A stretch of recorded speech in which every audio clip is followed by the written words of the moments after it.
Hey everybody, this is the Sliders Review, and it's Women's History Month, and I'm here today to talk to you about Mistresses Season 2. So I talked about Season 1 last year.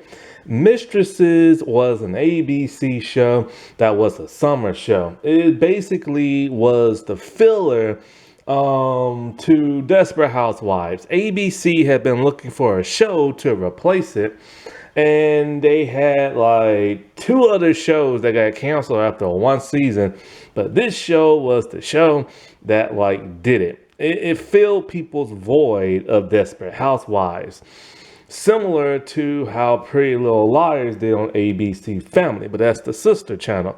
They wanted something on the main channel and stuff. And so they created this scandalous show called Mistresses that was originally a UK show from Australia. And so they adapted it for America. And the first season was just like, people loved it. So of course they was making a second season. It lasted for 4. This is the last good season. Pretty much only season 1 and 2, in my opinion, are really, really good. Season 3 and 4 get a little chaotic, and they get a little messy, and they get a little desperate.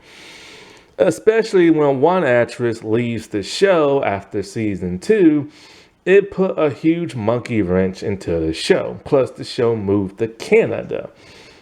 Then in the 4th season, towards the end, another actress decided to leave the show, and then they killed her character off. So pretty much after that, the show was just like dead. And ABC didn't really want to make another and all this other crap. But for the most part, this was a really cool show. And but one thing I've noticed about the second season, the first season was just juicy, scandalous. Like, oh my God, dude. It was just like the storylines they had in the first season was just like wild and crazy. Season 2, they kind of dialed it back to the point where it's slightly more watered down. It's still juicy and stuff, but it's more watered down. And there's so many storylines going around that it makes you wonder, what the heck were they thinking putting this character with this other character and doing this and doing that? And all of a sudden this storyline pops up and it's just kind of like, it's good, but it's just kind of like, what were they thinking? And then you get, so at the end of season 1, some crazy stuff started happening that left off on cliffhangers. These cliffhangers are resolved very early on in the first episode. They kind of but they kind of play around with you a little bit. So where it's kind of like, okay, well, what happened? What happened? Like, who died and everything? Because there are 2 people that possibly died. So it's like, what the heck happened? And all this other crap. So they slowly start to reveal it. And you're just in anticipation and everything. And you're just like, come on, man, speed it up, speed it up. I see some feet moving, but who feet are it? It's not April's because she's black. So it's like, who feet are those? Like, we're at a cemetery. Well, who died and everything? Oh, wait, I see somebody's like midsection and everything. So it is slowly revealed. And so it's revealed that Karen survived the gunshot. It turns out that lady shot her son by mistake trying to kill Karen. So she's at his funeral, or gravesite, I should say. Then what about Savvy? Did she survive that car crash? What happened to the baby? Well, we see her and she's very slim and looking very happy, indicating she's no longer pregnant and she is alive. But here's the thing about season 2. For the first couple of episodes, because it's 13 episodes, right? So for the first couple of episodes, they really don't touch on nothing that happened in the first season. They glance around it. Like, they'll probably bring it up like really, really tiny, and then they move on to whatever the new storyline is going to be in the second season. Then about a couple of episodes in, and somewhere towards the middle, they start bringing everything back from the first season to resolve it and continue whatever new storyline they got going on. It's a little weird at first, especially if you're watching it week by week. Because then you just kind of like, well, why aren't they touching on all this major stuff that happened in the first season? But if you binge it, then it's like, okay, I get it. You know what I'm saying? And so 8 months have passed since like the season one finale. And so we find out, Karen, she's no longer a psychiatrist. She lost her job at that time because that dude who she worked with didn't want to work with her no more. She's upset at what's his name, like dying, and she keeps going to his gravesite. Her counselor keeps asking her, are you going to his gravesite? Only for her to lie and say nope, because she still can't get over it. She was in love with his dad and she was in love with him. But this was so weird. She didn't act like she was in love with him. So why is she acting like she's madly in love with the boy and everything? Because she kissed him once. And then she decided, I don't want this no more. And then she thought he was stalking her. And then she left him alone. Doesn't really seem like something to where she would dwell on and constantly go to his gravesite. Then there is Savvy. Because, it turns out she lost a baby during the car accident. And Harry wanted to be with her after she lost the baby, but she decided not to be with him, her ex-husband. Who is she with? Dom. Yes, those two who had that minor affair in the first season are now a couple. And they actually haven't done it since that first time in the first season. So they do it again. So those two are now in a relationship, but it's a very odd relationship. It's a relationship you really, okay, it's there throughout the season. But you really don't see these two together in season two because of other things that's going on in their life and causing problems for them. Yes, just like always, it brings on a drama. And Harry, he's actually dating some other girl and everything, single. And basically, he left his restaurant. He just couldn't be there no more. Him and Savvy are trying to get rid of the house. And it's just crazy the storylines they put those two through. And then, so like when it comes to April, at the end of season one, she's done with Paul. Like she's just done with him, right? He's gone. He married Miranda and everything. He's with Scotty or whatever his name was. And they live somewhere in Florida. And so she's single and wanting to mingle and all this other crap. Then you have Josh, who is no longer bi-curious and no longer doing women. She's back to doing men and everything. And like I said before, every storyline that happened in the first season is barely mentioned. She'll mention, she used to be like a lesbian and stuff, but that's about it. Josh is no longer, what was she, like a realtor or something like that? She's no longer doing that. Now she's a party planner and she's working with Harry. Basically, when they plan a party, he cooks the food and do this. He's still his grumpy, likes to shout, angry little self.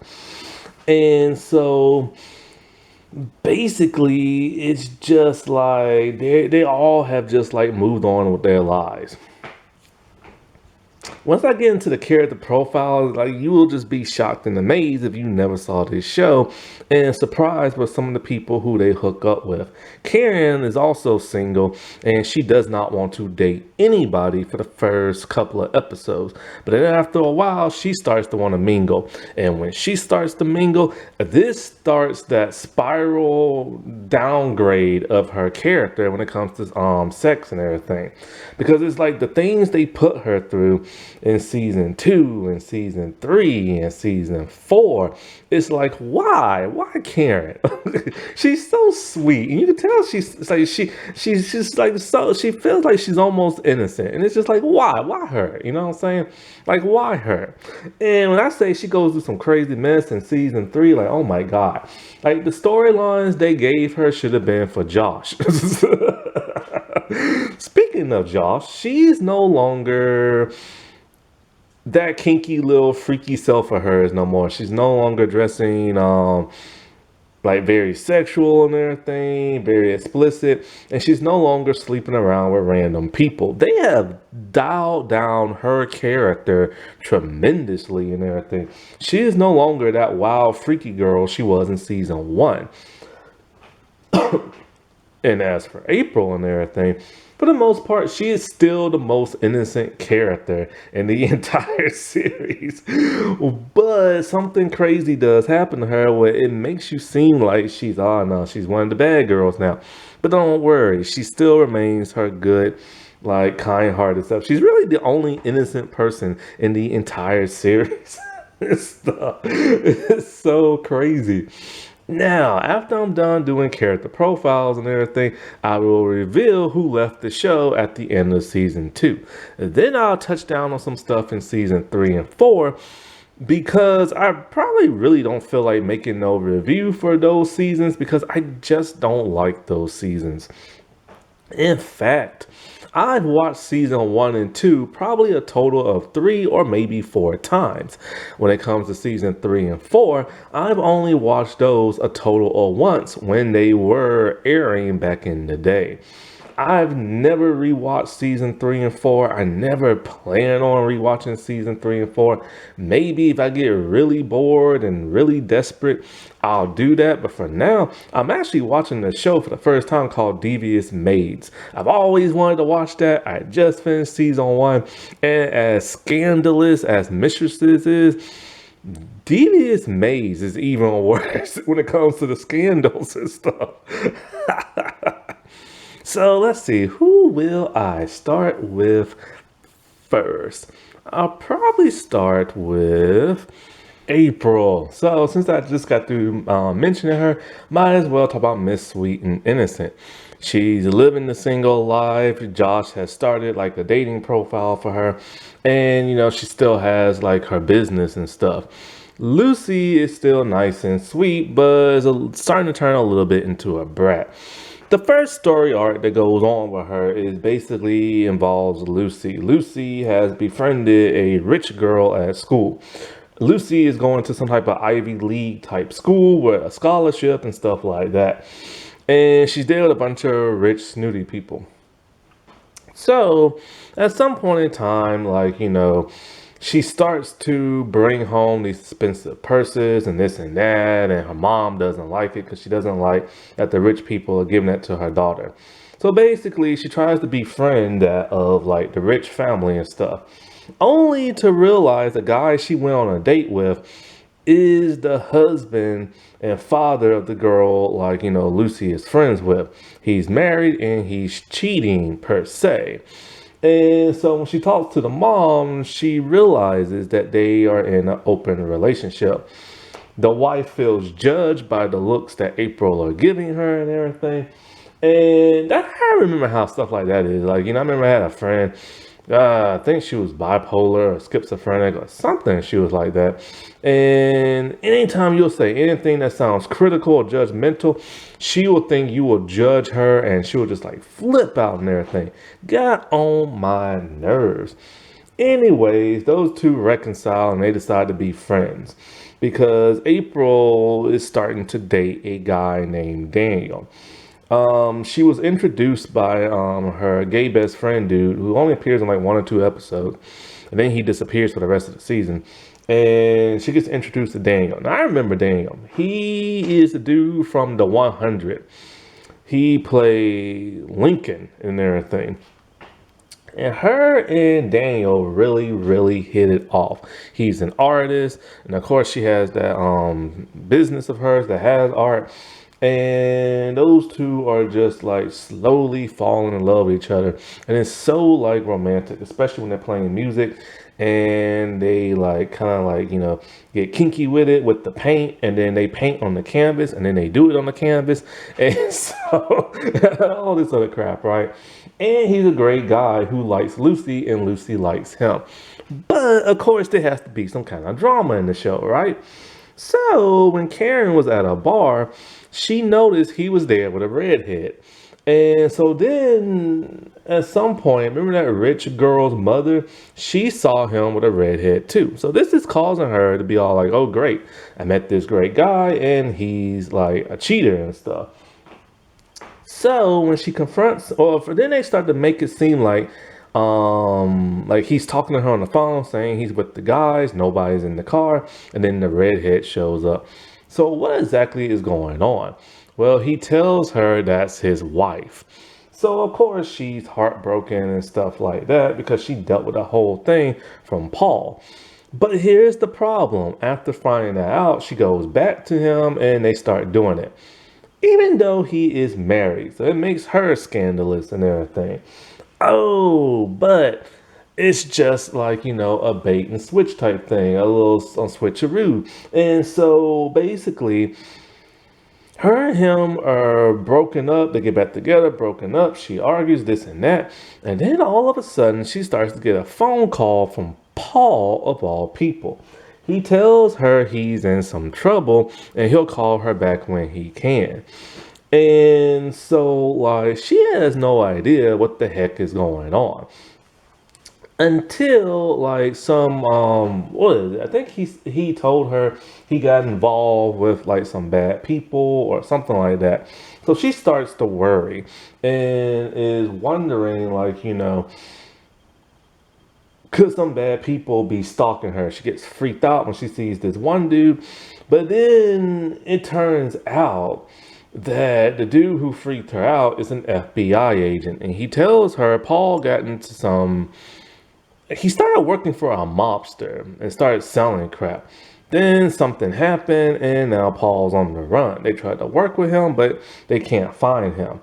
So at some point in time, Karen tells her, well, if they've been following you and everything and they lost him, then most likely they bugged your place. So they find like, not surveillance, but like an audio device and like Lucy's room. So it pisses her off and she goes down to the FBI office. And who does she see wearing the FBI jacket? It's Daniel, her new boyfriend. Twist of all twists. He's an FBI agent who just kind of like played her to get close to her to like find Paul. She is furious, man. But he tells her straight up, falling in love with you was real. So it's one of those type of storylines. And all I could think about is I would have preferred if he was married. This whole FBI storyline is just a little weird. You know what I'm saying? It's just a little too far-fetched. And it makes you wonder if this was something that was like thought of in the beginning when they created this show. It was something that was changed later on. But anyway, they just want Paul. So at some point in time, she gets so mad because she realizes they could care less about Paul, life and everything. They just want the drug lord dude. So when Paul calls her, she tells him on the phone the FBI are after you. So she gets arrested. But before she gets arrested, she went and talked to Dominic because she needs a lawyer. Anyways, when they're at like this hotel for like, well, no, actually before the hotel, the bad guys know that she's been talking to the feds, and so like basically Daniel takes her to like a cabin in the woods and protects her. Anyway, when they're at this wedding engagement party type thing, before all that, Paul's dead now. They got the drug lord dude shot Paul, whatever. The FBI didn't shoot him, the bad guy shot him. So Lucy has no idea her dad's alive. She doesn't even know from last season. So when she's watching the news of all things, there she sees her father's dead body being pulled away and everything like that. Her mom tries to comfort her, but then she realizes her mom knew the entire time. And she just like runs off, and they don't find her until the first episode of like season 3. And I still think this would have been a whole lot better of a storyline if it was just like, Daniel was married and then maybe she decided to be like a scandalous person herself and then realized she's doing wrong. And the whole FBI and Paul thing literally came out of left field. And it literally came towards somewhere in the middle, towards the end of the season. And it just feels a bit odd and everything. Let's do Karen next. Oh, Karen. This was the start, the true start of her downfall. Like this season, man. Like first season was slightly bad, but this season, oh no. This is where they started to lose respect for the character. Now, before I get into anything else, one thing I've noticed that I never noticed before, and I read this on Reddit, is that there was somebody complaining on Reddit that Karen only dates white guys on the show. Now, of course, she's Asian. And I didn't even realize that until somebody pointed that out. And it's kind of true, kind of not. See, when they have her an established relationship on the show, it is always white. However, in the second season, we see her date people of color, but she doesn't date them for too long. It's mostly just her meeting them at the bar. And so, yeah, that is kind of weird how they only pair her with like white people because all the other stars on the show, their characters are in relationships with people of color and stuff. And so she's like the only one. Like she technically isn't in a relationship with a person of color, just like, it just happens to be white. But it's ironic how they did that with her only. Now, I've said this before after doing research for like Asian Heritage Month and stuff, Asian American Heritage Month and stuff like that. Is that I've always noticed, like, whether it's like a celebrity or just like a random person on the street, Asian women tend to normally go for white guys in America. They go for Asian dudes too, but you normally always see them with white guys. So this is just art imitating life. And she can be with whoever she wants and stuff like that on the show. It doesn't really matter, but it is ironic how she's always with a white person. Anyway, so with Karen this season, like in the first episode, only for like a few minutes, we learn about, stuff from last season about how like for the past 8 months, she can't get over that, like, the guy she kind of like, dying by the hands of his mom. She's scared to be like kind of like alone. Like whenever she hears like a loud noise, she thinks it's like a gunshot, stuff like that. And the woman that shot her son is in a mental place because she went nuts after killing her son. And she's supposed to be up for like parole. And so Karen has to go to the hearing because if she don't, the lady will automatically get like released. So Karen at first doesn't want to go, but decides she's not going to be scared no more and go and see the lady. But the lady's parole was denied. And so after that, we learned that Karen is still a psychiatrist, but she works at a hospital and stuff. And there she is introduced to a young girl named Anna. And Anna is like a Korean, about in her 20s, early 20s. And so this is pretty much the start of like her character arc on the show. Anna is a girl who does not want to tell the truth. She's at the hospital with a fracture on her arm and has to have like a tiny little cast brace type thing put on her. And of course, when you go there with like, an injury and you have to explain how you got it. And she doesn't want to tell the truth. So because of that, Karen keeps her there for psychiatric like evaluation. Pretty much what it is with this character is that first she lies about how she got hurt. She said her boyfriend likes it rough in bed and he got a little too rough. And she only said that so she can like get out or something like that. Then, like, it turns out she tells Karen that she hasn't spoken to her parents in forever and that she's an escort. And she goes to these fancy bars and she makes up a name and she gets to be whoever she wants to. And she just sleeps with a bunch of men. And so this intrigues Karen. And this is what causes Karen to kind of start doing the same. Because at first, Karen was being single and wanted to be single. And when guys would hit on her, she's like, nope, I don't want to date. But then after a while, she started to get lonely. And when she started to get like, lonely and stuff, because when she would hang out with her friends, all her friends would be with their boyfriends and stuff.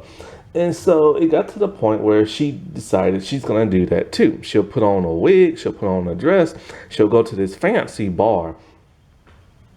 And like she would just make up a name, and she would start like flirting with these guys. But then when I think April finds out, she's all like, it never goes past like, kissing or anything like that. Like she doesn't like sleep with them and stuff. But then of course after a while she starts to get horny, and then she starts sleeping with them. And this is when we start seeing her talk to men of color and also white dudes too. So it's constantly a different guy like every night. And so like eventually that stops because she sees a guy. I think his name might be Brad. He's from season one and she used to work with him. But then when she started making a mess of things, he had to fire her. And she also came on to him in season one. Anyways, when she sees him like in the parking lot, she decides to have coffee with him the next day. She takes this as he wants to date her, but he does not want to date her.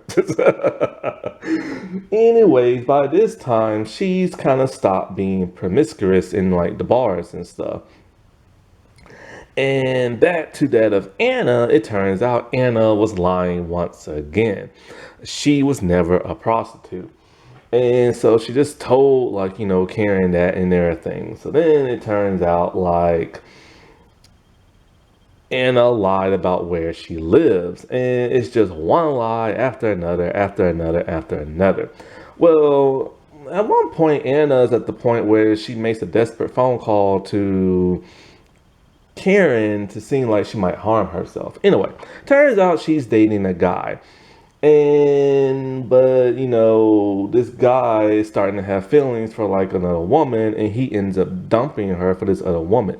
Who is that other woman, you might ask? Oh, well, it's Karen. The dude from last season, I think his name is Brad. Eventually, he does start to like Karen, and he starts to date her. But Karen has no idea that he was dating Anna. So when she finds that out, by accidentally going through like his phone and everything, she breaks it off with this guy. Then later on, when this guy talks to her again, because she needs help finding Anna, and she goes to him, and he's all like, "Well, how do you know her?" And then, he's like, "Oh, that's why you dumped me and everything." He assumed that like Anna lived in Karen's apartment. Why? Because remember I said Karen worked at the hospital. She decided to do private practice at her own place. So now, like when she has a counseling session, they come to her place. And he met her in the lounge of her apartment. So he assumed that she lived there, but she doesn't. And so eventually those two start to date again. And so when they're in the hotel, not the hotel, but the apartment elevator leaving, they kiss. And guess who's by the elevator door? Well, it's no other than Anna. So she's shocked, she's pissed, and she tells Karen, "Oh yeah, I lied about you, I lied about this, I lied about that, and blah blah blah blah blah blah." Well, eventually Karen does get the truth out of Anna. And it's a pretty sad story. Basically, when she was living in Korea, she was 16 years old, and there was an American man as her English teacher. She fell in love, and she moved to America back with him. They eventually got married when she was like 17 or something like that, or 18. And so she was with him, but he started to become abusive and he sexually assaulted her when she did not want to do it.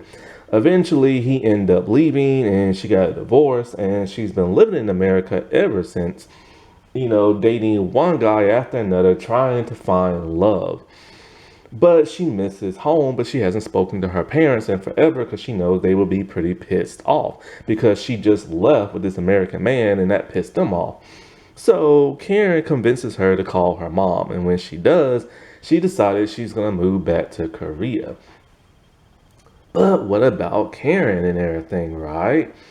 Well, Karen, is still with that dude from last season, but he's gonna move to another state and he wants Karen to come with him. She decides that she's not gonna do it, and that she's gonna quit being a counselor because it's just not making her happy no more. But of course they have to do something bad to Karen.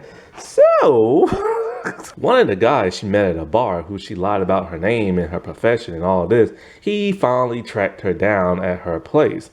And he tells her he has AIDS. So Karen's like, oh crap, dude. But she's like, oh wait, I was safe with every guy I was with. Except for him, she got drunk one time and didn't have a condom. She thinks. She's not 100% sure. And so she thinks this is God punishing her for meeting random men and just having one night stands with them. So she's pretty pissed off and furious at him, but he's all like, well, it's like you lied too and everything about who you were and stuff like that. So anyways, Josh convinces her to get tested, which she was about to do. But when she went to go get tested, of course, they asked you a bunch of questions. And she started to feel ashamed. Well, eventually she does get tested. And so when she does, the doctor's all like, oh, you're negative, you don't have nothing, but we want you to come in 'cause I want to talk to you about your blood. Karen has no idea what this is about. Now, I'm about to get into some spoiler stuff for season 3. I will say this, I feel bad for Karen because she seems like such a sweet, nice, caring person who just always makes the bad mistake when it comes to men. Now, when it comes to season 3, the doctor, man, he sees that her blood is compatible with his wife. And his wife, I believe, has cancer or something. And so she's like, oh, sure, I'll be a donor. But that's not all she does. They want a truffle. And so Karen decides, all right, I'll be the third person in your relationship. So I'll be both the husband and the wife's girlfriend. So that causes her to mess around with a woman for the first time. But that's not the only thing that happens. At some point in time, she starts messing around with the husband alone without the wife. And this pisses off the wife. But that's not the only bad thing that happens. She gets pregnant. Oh, the wife ends up dying, I believe. She has the baby. And by season 4, I forget exactly what she's doing. I think she might start sleeping with the male nanny or something like that, but I can't really remember what exactly she does.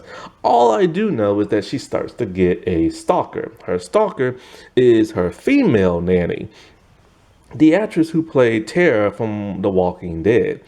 And there she becomes obsessed with Karen, wanting to be just like her.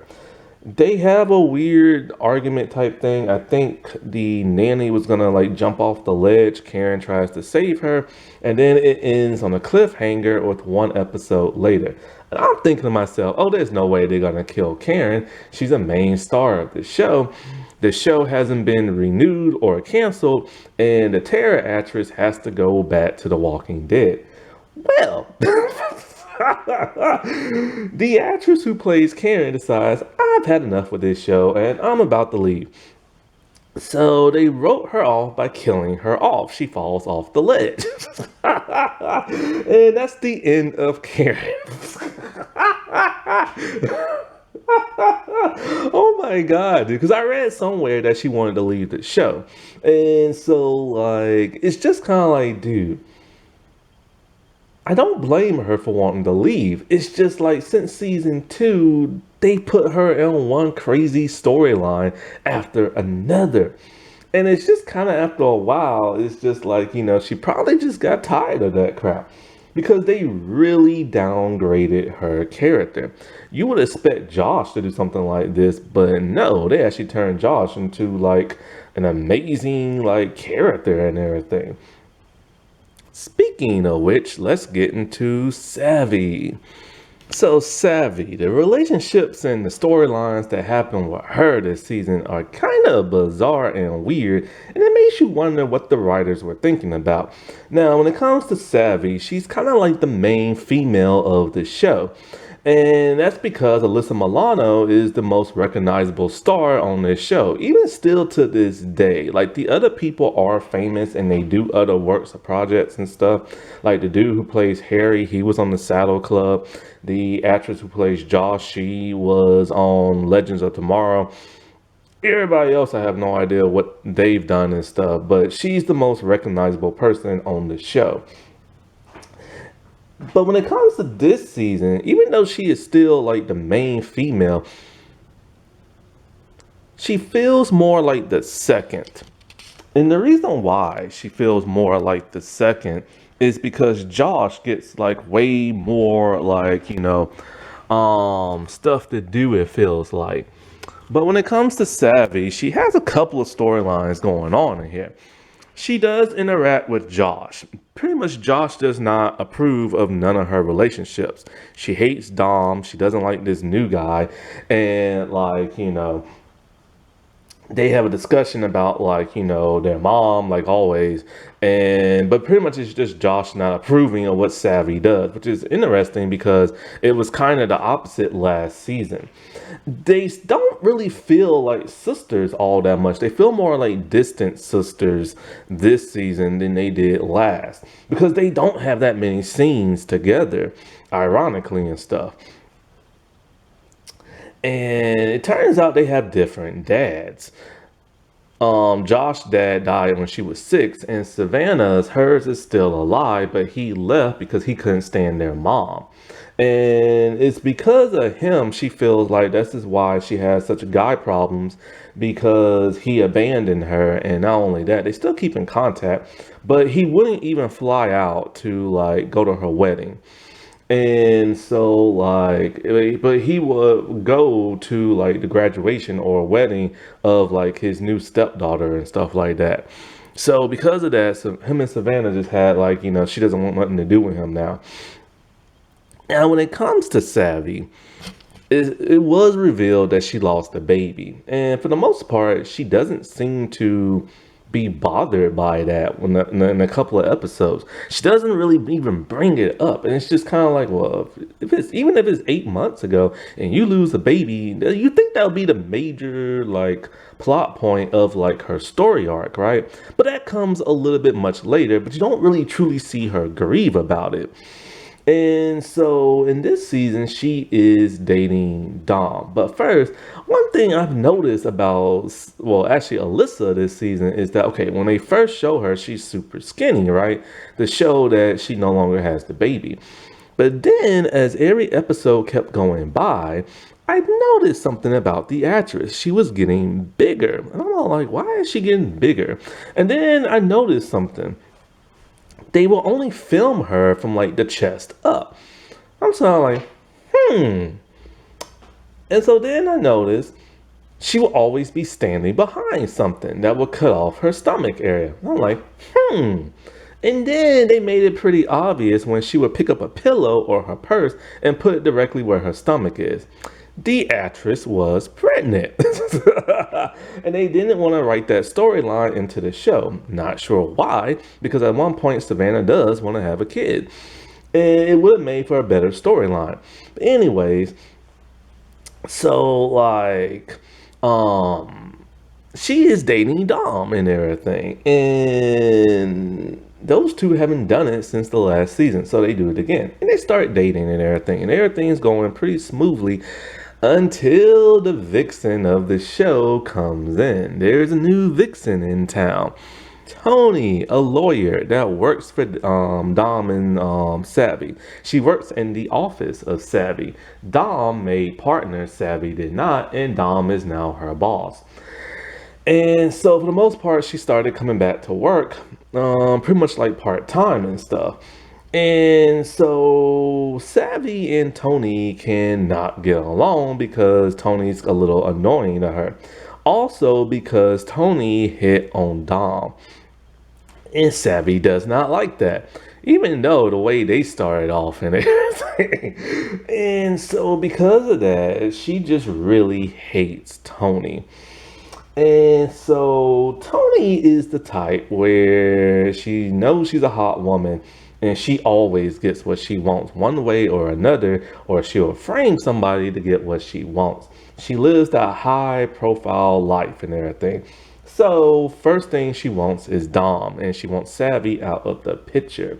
So then when she finds out that Dom and Savvy are dating, she goes to HR.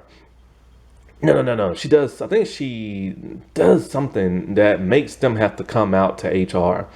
So when they come out, they're like, we should be public. We should let HR know so we don't get in trouble, stuff like that. Well, Tony decides to go to HR anyway and say that Dom is giving Savvy special treatment, and so they start to have business meetings without him, and he starts to get pissed. And pretty much, he does give Savvy some of the better cases and stuff like that. And so they see that as like a problem, especially with how their relationship started last season. Then all of a sudden, Savvy and Dom start to become on bad terms. And they do the whole Rachel and Ross, we was on a break, or was it a break up? So anyways, at some point, Tony reveals something to Dom that pisses him off, that makes him take a break, and he sees something, and so like she gets Dom so pissed at Savvy, and she gets him drunk at a bar, and she lies to him, telling him that like she's gonna go work for like a new law place because she just can't handle it there no more between like all of them. And so to congratulate her, let's have a drink. She gets him drunk, she gets him pissed off. They sleep together in a hotel. So it's like, dude, can they not write this man, the only black, or the one of two black men on the show, to cheat around and everything and have affairs? That's how him and Savvy got together to begin with. And so like um then of course she goes to HR again, talking about like Dom made a pass at me. So now he's in major trouble. So even though him and Savannah aren't getting along, she helps him. She helps him by like staging a huge fight. And then like Tony goes to Savannah and she's all like, just lie and say he did this to you. Say you felt uncomfortable. Get what you want. That's what I do. And they recorded her saying that. So she's about to get fired. But Dom has a change of heart. His change of heart is to let her stay there because he can see that, she just wants to get ahead of life and all this other stuff. She goes about it the wrong way. What happens all after this in the third season, I can't even believe, but I'll get into that a little bit later. So at some point in time, Savvy does start to grieve a little bit about her child. And she tells Dom, like, look, man, we should make a baby again. And he's all like, no, we just started dating. She's all like, well, it was different last time. And he's all like, well, yeah, it was different last time because I wanted to have your child because I accidentally got you knocked up from an affair we had. But now it's completely different. That was a mistake. And now we should start taking things slow and doing the right thing. So she gets mad about that. But then after a while, he decides, you know what? I'm going to buy her some like diamond earrings and I'm going to tell her, hey, let's make a baby together. Well, there's a problem. She wanted to leave the house that her and Harry was in, but then she decides to stay there. That's what Tony told him. And that what pissed him off to where he slept with her. But that's not the only thing that pissed him off. When he came out of the juror, he saw her talking to a guy. He has no idea who that guy is. And that guy is the dude who hit her at the car last season on the cliffhanger. So Zach is the dude who hit her, right? And he tracked her down by going to the open house that she was having for her home. But then he reveals to her, like, look, I'm the dude, this and that, and I feel terrible. At first, she thinks he wants money. Because at first, he's complaining about all his bills and losing his girlfriend and, and crap like this in his job. But he tells her, no, that's not what he wants. He just wants to connect with her because he feels that, they have a connection because of the accident. And he just wanted to explain what all he's going through. This leads her to secretly start hanging out with him, not dating him, but just hanging out as a friend. They do everything together. She buys him expensive tickets to see a rock band to the point where she almost goes over her limit on her credit card. And she has to put it on too. It's a weird relationship that they have because one is secret and two, this is the dude that murdered your baby and everything by mistake. And so, like, it's just he's an odd character. And this is what Josh was pissed about because she's all like, you should not be hanging with this dude. You're dating Dom, who I cannot stand, but you're dating him. And when he finds out, he's going to be pissed because you have not told him this.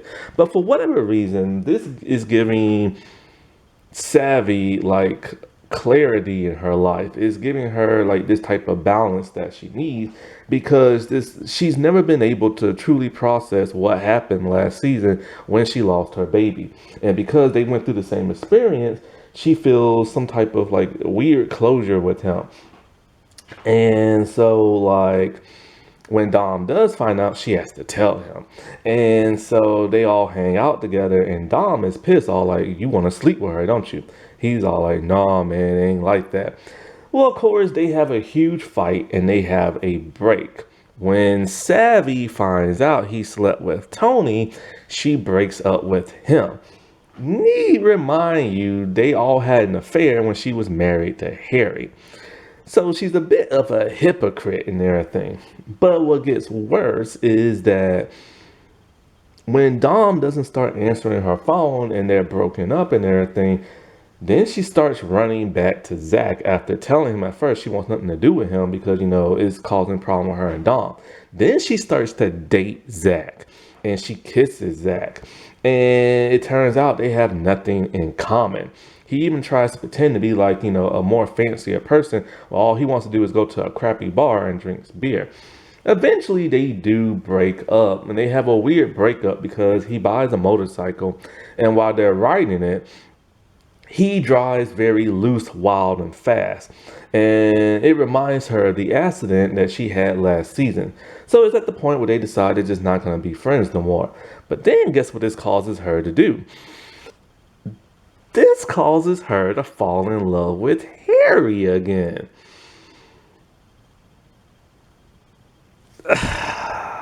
What? Her husband from last season, who she had an affair with, and she did not want no more after she lost the baby, when he actually wanted her. Now, she told him, the only reason why you wanted me is because like I lost the baby and blah, blah, blah, and all this other crap. No, he actually wanted her when she was pregnant with another man's baby. But when Josh starts telling her that he wants to move back to Australia and this and that, she starts to miss him and everything. So we need to get into Josh because this will later lead into Savvy, and yeah. Josh is no longer a wild child. She's working with Harry. He does the cooking, she does the party planning stuff. He's mean and rude to her and is always shouting at her because she's late here, she doesn't get the decorations that she's supposed to, stuff like that. Well, after a while, she's been living the single life and she's completely okay with that. Her and Harry spend a lot of time this season, mostly just doing like, you know, the party planning stuff. And this is actually who she spends the majority of the season with. They're constantly talking, they're helping each other out with their problems. She helps set him up with like a girl, stuff like that. Eventually, while planning a party, she meets a guy named Scott. Scott is the dude who played Green Arrow on Smallville. Justin Hartley, I think his name is, something like that. He's super rich, like filthy stinking rich in the show. He's a plastic surgeon. At first, she doesn't want to date him, but eventually she does. And so when they first do it, he came a little, he spread his wings a little too early or something like that. He got a little too happy a little too fast. This is an embarrassment for him, and I wish they would start writing that for guys and storylines. And she's just kind of like, okay, I'm not into you no more. But then Scott has a weird fetish, and it's a really weird and bizarre one. So he's like, I want to show you something, his closet. And when he opens the closet, there are hundreds and hundreds of women high heel shoes. I first assumed, okay, he's wearing these things. He said this is why he can't perform well. he needs his shoes. And I'm thinking to myself, oh, okay, he must be like a cross-dresser or something like that, right? No, what it is that he buys hundreds of pairs of shoes that are nice and fancy looking because he likes to see women wear them. That turns him on and he can perform better. It's a weird storyline. It's just a weird storyline. But this turns her on because she loves shoes and everything, right? So they start dating. And for the most part, she's happy until women start texting him boob pictures and everything. Why? Because this is part of his profession when he's a plastic surgeon. So when a woman wants a boob job, she will text him pictures of probably like hers or somebody else's to show what she wants. This pisses off Josh. She does not like this and she's very jealous. It gets even worse when they're out at the movies and one of his patients shows up. And she's all with really huge boobs. And she's all like, I think one's bigger than the other one. Here, take a feel. Josh don't like this. And he's all like, look, this is just part of my job. This is just what happens. But she don't like that, right? So she gets on to him about that. But she gets on to him even more when he doesn't show up back home. Because she thinks something's going on. And she really gives it to him. And he said the reason why he didn't come home, because now she's living with him and stuff, is because of the simple fact that he had a patient. He put his patient under with the gas that they used to put him to sleep, but they did not wake up and she died. All because she wanted a rhinoplastic surgery or something like that, whatever it's called. And so Josh is upset because she was being an idiot. Anyways, the two fall in love really fast. So fast that he wants to marry her. And she's all happy and excited. She meets his family, and it's a big, like, Jewish type family. And then she meets the mom, and the mom is a little upset because the entire time they're supposed to be shopping, Josh is talking about not Scott, but Harry.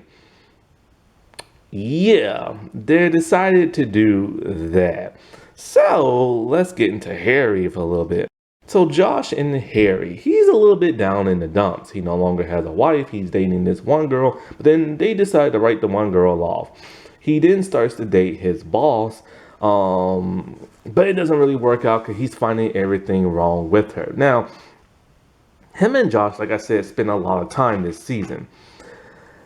And so when the mom brings up that you're talking about Harry a lot, then all of a sudden, in Josh's head, she's all like, do I have secret feelings for Harry? She's like, no, it can't be because he's like, my former brother-in-law and stuff like that. That would be gross.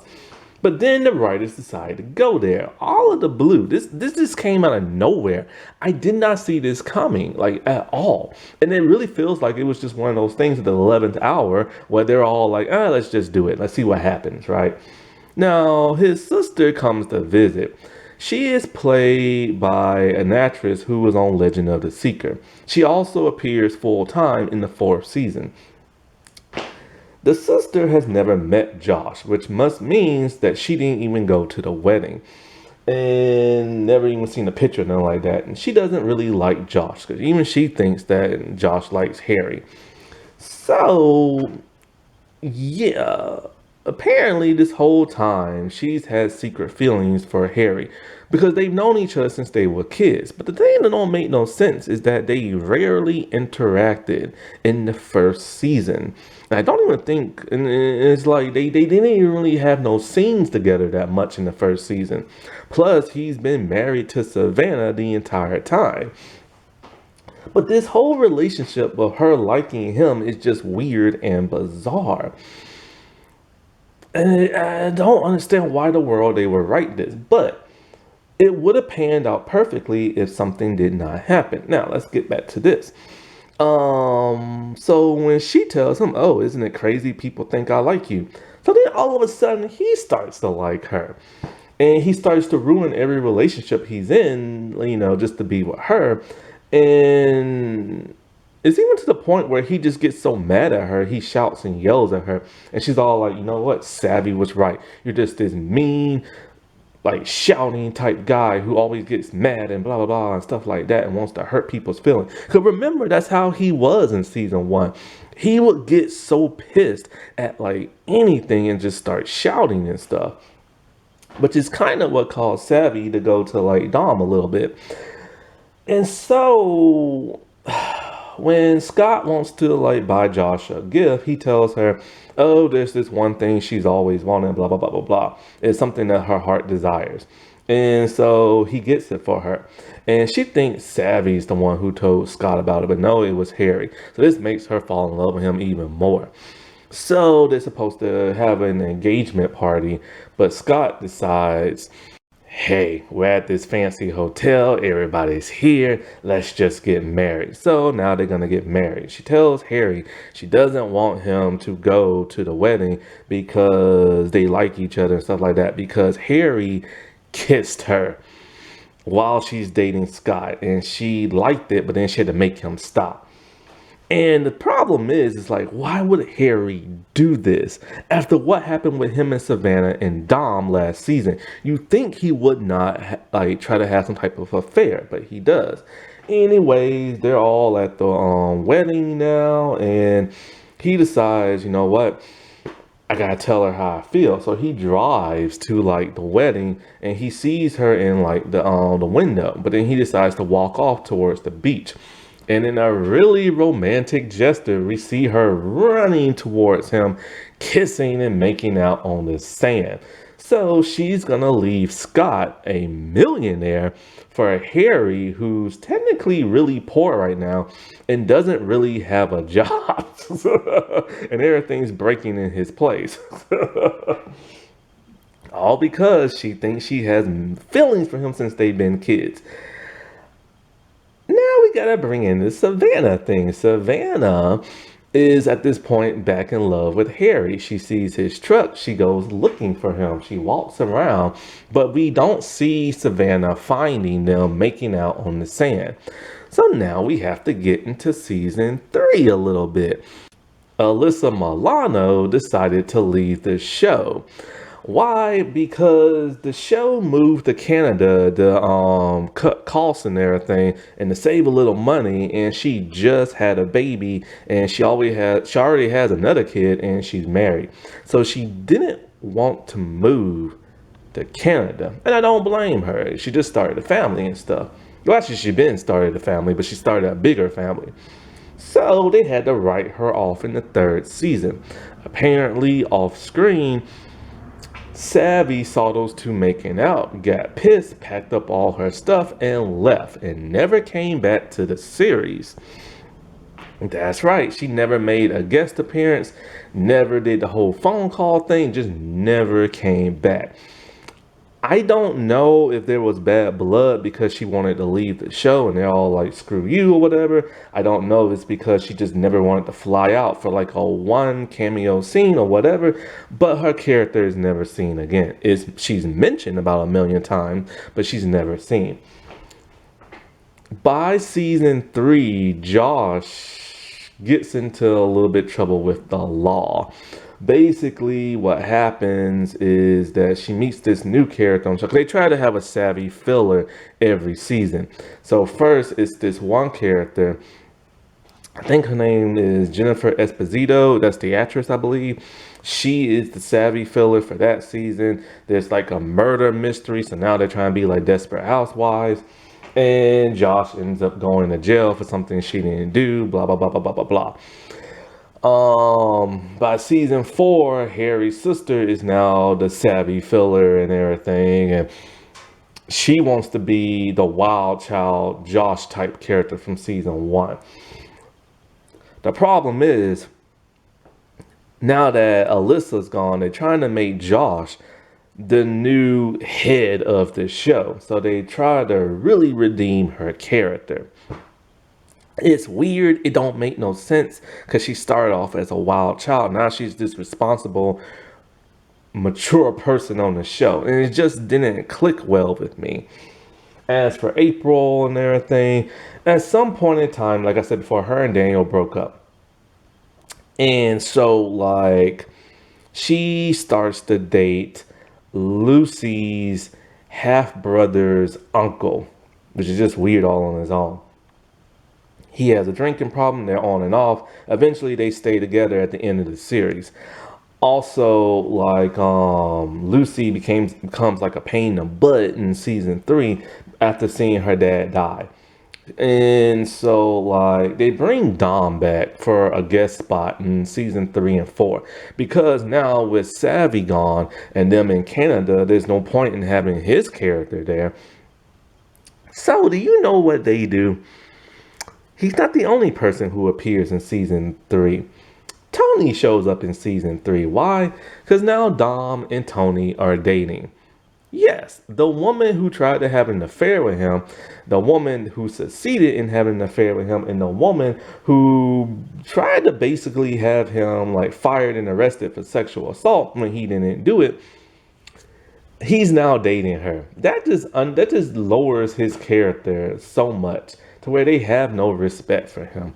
And I'm just like, my God. As for Harry and Josh, they do the on again, off again thing, and they try to have a baby. They succeed in having a baby. But that's not all they try to do with the Harry character. At the end of season 4, Harry has a 20-year-old son he never knew about from a past relationship he had in Australia. So they tried to spice that up by keeping viewers interested in that, and everybody hated that storyline. One, it makes him look like a neglectful father, but he never knew he had a son. Two, he's able to make a baby with another woman and a baby with Josh, but yet he could never make a baby with Savannah. And him and her tried, and they tried to say it was his sperm in season 1, the reason why she couldn't get pregnant. So what was the point in that storyline if they're just going to give him multiple kids later on down the line? So needless to say, the show just ruined itself. And it just wasn't able to make fans happy. And eventually, the network wanted to do like other things. The ratings started to drop, and so they just canceled the show. And it's quite a shame because, this was a pretty cool show and everything. It succeeded in filling that void that people miss with Desperate Housewives. Happy Women's History Month, everybody. All right, well, I'll talk to you later. Bye.